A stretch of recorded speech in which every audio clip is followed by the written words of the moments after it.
Shoutout nga pala kay Port Engineer Gilo Alboro ng nakasama ko sa El Seatos. Kargada namin ha, hindi pa tapos.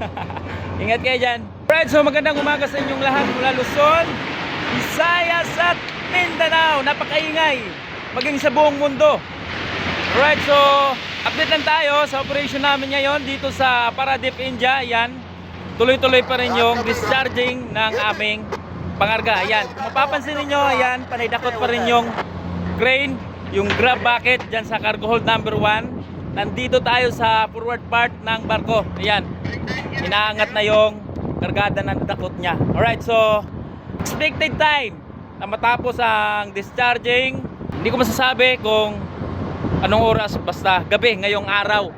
September 3 na, no? Dumating tayo dito ng August 29. So hanggang ngayon tuloy-tuloy pa rin yung discharging natin.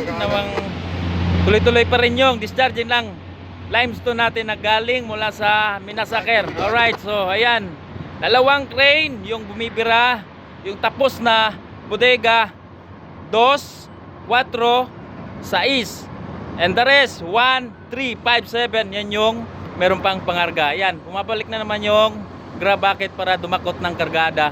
So ayan lang, no? Always remember, to God be all the glory. Peace out!